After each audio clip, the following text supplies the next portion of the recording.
Hey everyone, I'm Rather Coherent, and this is Rome Total War Remastered. We're continuing our short campaign as Britannia, and we're currently well on our way to wiping out Gaul. Begin the siege. The start of the game has been pretty slow. Britain's just kind of out of the way. It takes a while to get moving. But now we finally have units moving around, stacks that can do things moving offensively. And we're pushing back what little counter-offense Gaul has managed to work out. Now, honestly, I almost don't even want to fight this because it feels like such a waste of my time, but I kind of have to. And I'm going to hire this barbarian cavalry here to make sure I can run down any stragglers. Even with the trees disabled, this is still awful. Now, I'm pretty sure we just absolutely crush Gaul here. I'm going to be splitting my army into two sort of V-shaped formations, though. I don't want them all to be in one line. I want to easily be able to flank from one side to the other. So I have a gap in the middle. I guess that's where my slingers will go. I'm gonna have all of this just fan out on the west side immediately. Just get out of the trees. Oh, they are coming forward immediately. Not expecting that. Usually defensive AI is very, very passive. Oh, these aren't even spearmen. These are skirmisher warbands. That's probably why the AI is being so weird then. What'll happen if the AI has overwhelmingly no infantry? They'll behave very strangely like this, where even though they're a defender, they'll start moving up aggressively. I'm gonna move all of this up a little bit. The AI seems a little bit stressed out about what I'm doing with my cavalry. So this is just their barbarian cav. It's not gonna be doing anything useful.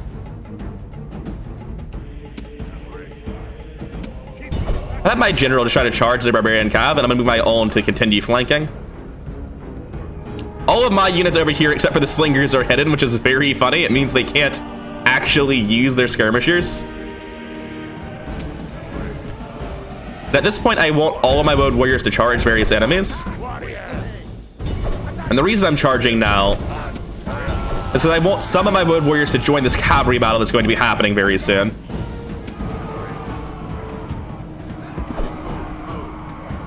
It looks like their general actually pulled away from the cavalry battle, so I'm no longer nearly as stressed as I was a second ago.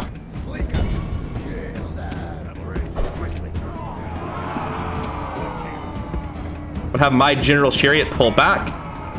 I'm going to have the cavalry just start focusing on these skirmisher warbands.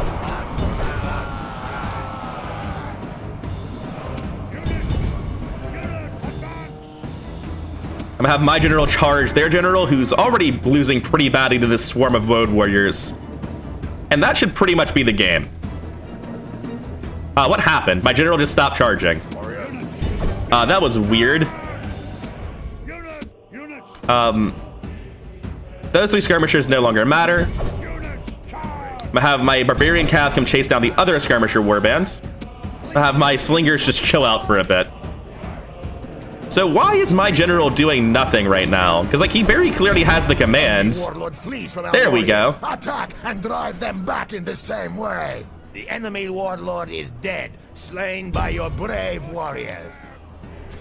Ready. All right, so all we need to do now is mop up the rest of their units. Won't take any effort. Enemy flees. Actually have this pull off and let my general handle running them down so that he can get the experience instead. It's much more valuable on him.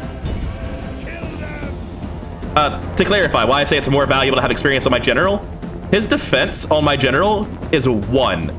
Every chevron gives you 1 attack, morale, and defense. So chevrons on chariots are disproportionately more valuable than they would be on other units. We lost about 100 men, but woad warriors are very easy to retrain. I haven't mentioned this, but woad warriors can be retrained pretty much anywhere on the map. Actually, they can be trained literally anywhere on the map, provided you have sufficient population. Because even a tier 1 settlement can make a tier 1 shrine and then retrain your entire army next turn. So it's basically impossible to take meaningful casualties in a primarily woad warrior army like this one. So there goes that man, and we can start moving down to... I don't remember where the city is, I just know there's one on the west coast on one of these sides of the river. Now, as always, we hop our woad warriors onto the ferry, toss them across the ocean, bring the ferry back, send down more woad warriors from the northern settlements. These woad warriors can hang out with the other 3. So I was seriously considering trying to fight these 3 units with 3 units of woad warriors. And I think with 4 units of woad warriors on an open plain, I could probably do some work. But this is a bridge battle. It's just a fair fight. It's just gonna be one-on-one engagements against their units, and on very hard difficulty, their units have 7 more attack. And the whole point of the Road Warriors is that they have like 6 more attack than a Spearman would. It would just be a one-sided slaughter if I were to fight them with equal numbers in a bridge battle, so I'll have to test my Road Warriors some other day. Now, this is gonna be the last time I make Road Warriors in some of these cities. And it is the last time that I make Road Warriors for Londinium because they can finally make chariots. And honestly, now that I look at this settlement, I probably don't even want to make Road Warriors here. I probably just want to let it grow. It's so trash. Now these chariots are going to be a massive tax on my economy that I can't quite afford yet.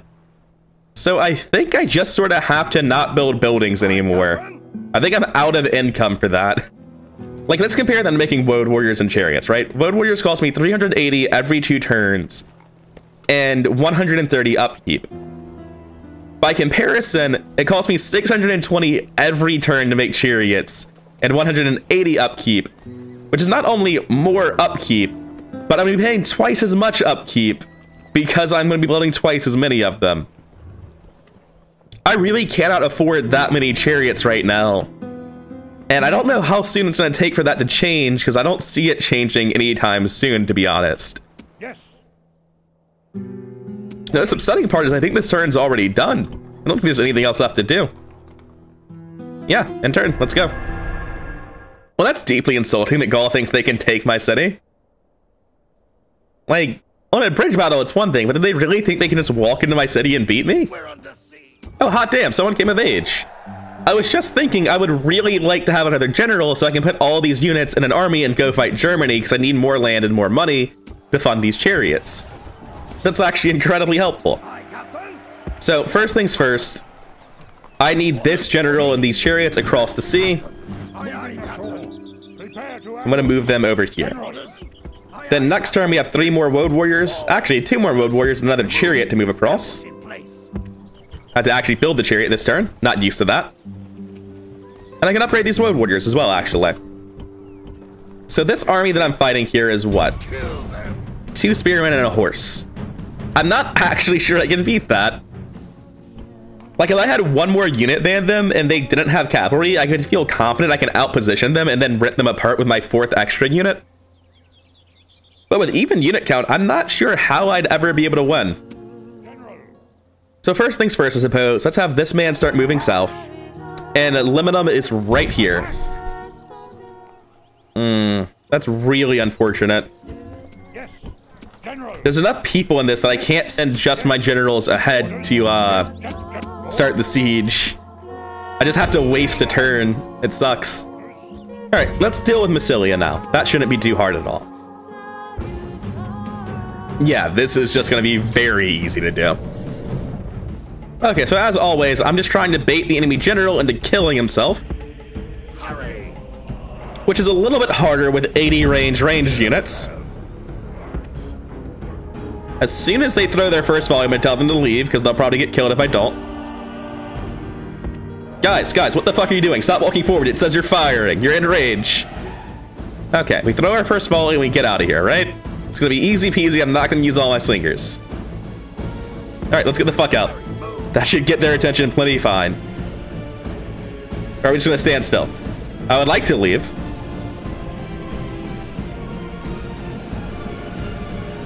This is very sketchy. It feels like it's working. Oh, and obviously I want all of these guys to yell.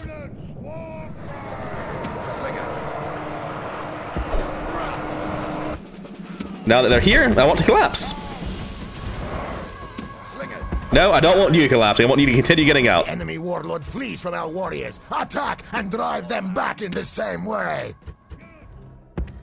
I'm just gonna do this the much simpler way and move spearmen up into this alley. And then have my slingers come throw rocks at the general. Seems like a much less bullshit way of doing this. Hurry. Like, that should be fine, right?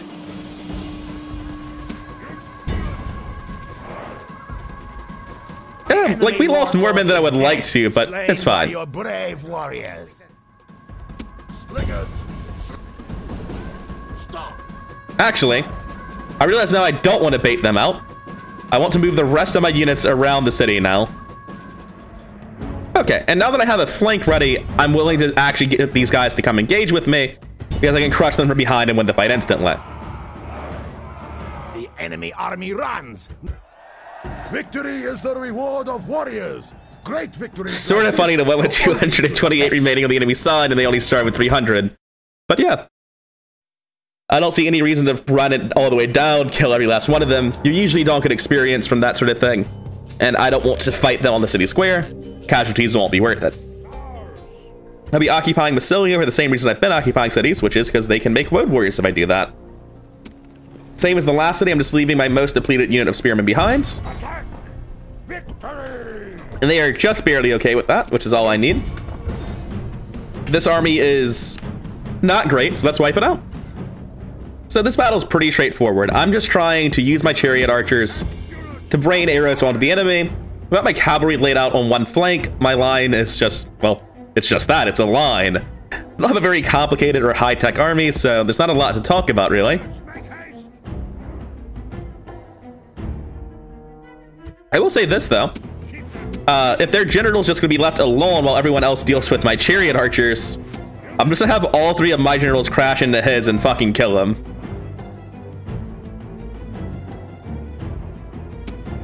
Have this one warband come try to fight their warband, because if that actually engages, I can charge their warband in the rear.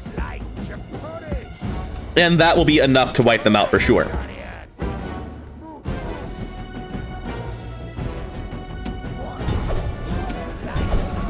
And yeah, actually this is already good enough for me.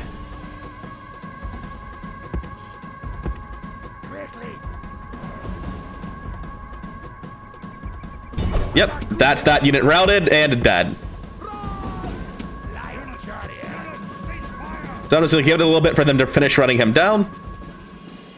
They're really struggling. Oh, they've decided it's time to fight.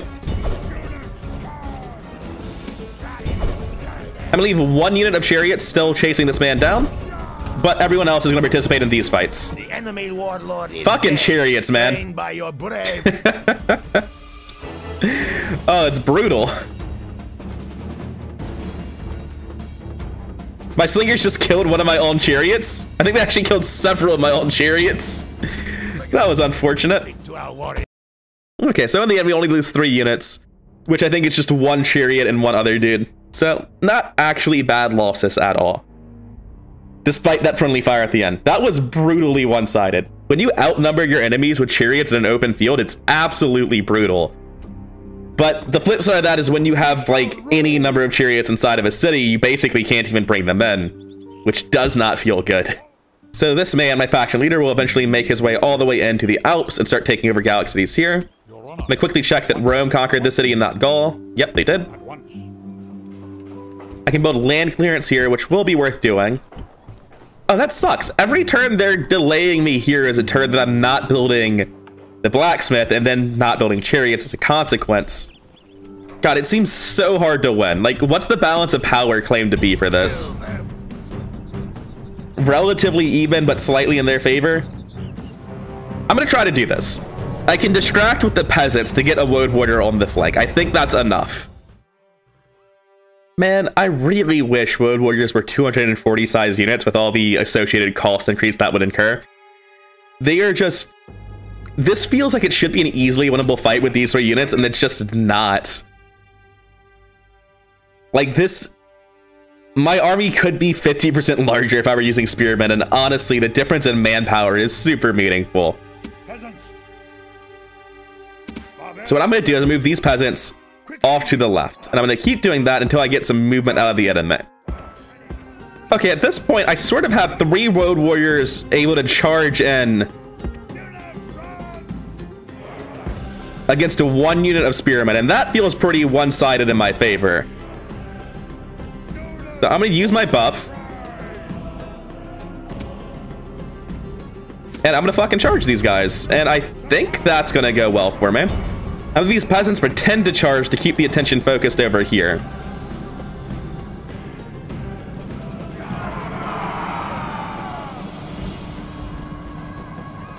I mean, pathfinding's even a little something to be desired, but surely this goes well for us, right? Defeat is almost a certainty. That's what I like to hear. Please actually close in. Don't leave these big gaps around. I'm going to back off with my charge now. I'm not actually going to commit to this. This is my general. I'd rather him not be dead.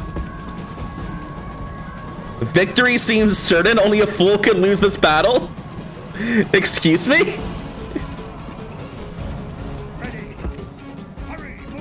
Alright, I'm now having my peasant retreat inside the walls because apparently road warriors are actually fucking terrible. They're not like a little bit bad, they're god awful.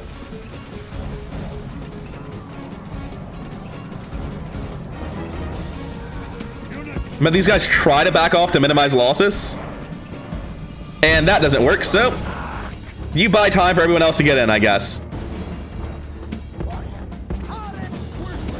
Please actually continue routing inside the city so that you don't let them in. Well, this has been an interesting learning experience. So I believe I should be able to exit battle now and just call it a day. So we live to fight again. Man, fuck road warriors. So it turns out all they're really doing is distracting from my chariots most of the time. With even numbers, road warriors get absolutely crushed by anything on very hard difficulty. Because that wasn't even numbers. That was a 3-1 fight that they lost. That is insane. So this man definitely has to come relieve pressure now. He doesn't have a choice in the matter. Which is fine. I have 2 turns until siege equipment finishes, which is when he'll be here to reinforce. Okay, so that's it for this turn. Bit of an unceremonious sally forth there. I think that's the first time I've just cripplingly lost a sally battle. I will adopt literally anyone and everyone. Where'd he go? Basilia. Huh. I'm gonna send this man north towards this army that's coming down. The army that's going into the Alps already has enough men in it. It won't need more help. There was a spy in that city, so I'm glad he didn't open the gates. The settlement is still besieged. The Seleucids are at war with Parthia. I'm the strongest faction and the largest faction. Nice to hear. So obviously I need to besiege this city. Begin the siege. Looking at the contents of the city, it's just spear warbands. I'm honestly not sure I can beat 5 spear warbands after that sally attempt I just saw. Like if I could actually use my general, maybe I would believe that. I think I have to starve them out because of how that went just now. Oh, that's not reassuring at all. Orders. This man starts heading down to reinforce Lugdunum. I'm gonna have my spy move around to track Gallic troop movements. And it looks like most of their armies are hilariously just garrisoning these 2 cities, which is clearly wrong. General. Have my diplomat continue to go find Macedon and Greece. I need to create another wave of units, my chariots and my road warriors in all my cities. I can finally make chariots here now as well, and I can retrain those road warriors to give them better equipment. Maybe I can afford infrastructure. I felt like I wouldn't be able to making chariots, but it's looking like I can relatively easily afford infrastructure now that I have a few more cities. So I think Sacred Grove of Andraste, just for the experience on the chariots, would be pretty fucking awesome in both of these cities. And honestly, the rest of my infrastructure is so worthless, it's not really worth making. After all, if I make a trader, it will give me 13 more gold a turn, and a dirt road will do nothing. So, yeah. It might be worth making dirt roads in all 3 of these cities once I can do it here as well in Londinium to speed up reinforcement time, but that's a relatively low priority compared to just making sure I make more and better chariots. General. And I think I'm already done with this turn. All of my units have moved already. I've built in all my cities. That's it. Oh, I probably should have moved those road warriors I made, huh? Honestly, it'll be fine. Oh, they just left of their own volition. Also, they had a general now, and I'm not sure... Did they get man of the hour when I sallied forth? I think they did, and I just didn't notice. That's very upsetting. That is definitely the least successful attack I've ever had. The enemy army actually got stronger. Strongest faction just switched to Gaul, which I guess is appropriate. The Greek cities are starting to get in a better position. They're allies with Pontus, and they've ended their war with Carthage. And I think we're going to handle this turn in trying to actually kill Gaul next time. things have felt pretty sloppy for a couple of turns. Like, I've had so little money, I don't think I could have built Spearmen over Woad Warriors. And at the same time, I feel like I've been playing horrifically wrongly somehow. What I'm doing just feels very weak. To the point where I'm not even convinced I'm bottom of A tier like I was saying earlier. Maybe I'm actually the top of B tier or the middle of B tier. The reinforcement time Britain has to deal with, combined with how bad their troops are on very hard difficulty, is really unpleasant. You kind of just have chariots, everything else sort of sucks. But the problem with that is that chariots are basically unusable inside cities, and economically you aren't really equipped initially to support large chariot production. It's just rough. Like, I don't feel like I'm even remotely close to losing. I've got 8 of my 15 regions. I'm getting close to killing Gaul. They have 1, 2, 3, 4, 5 settlements left, so I'll be at 13 of 15 once I kill them. It'll be really easy to get to 15 of 15. I'll probably just conquer 2 German cities with reinforcement armies. Like, I can see myself winning, and I don't think the faction is weak, but Britain is so out of the way and so economically inferior, and chariots just don't fucking function in cities, which to some degree is a factor of huge unit scale. But all of those things combined just really, really bring the faction down. Like, not even a peg, several pegs. Anyway, enough rambling. We'll get more into analysis once we get to the post-mortem. I've been Rather Incoherent. This has been Britannia and Rome Total War Remastered. And if you liked the video, then please like, comment, and subscribe. It really helps the channel grow. Either way, I'll see you in the next one.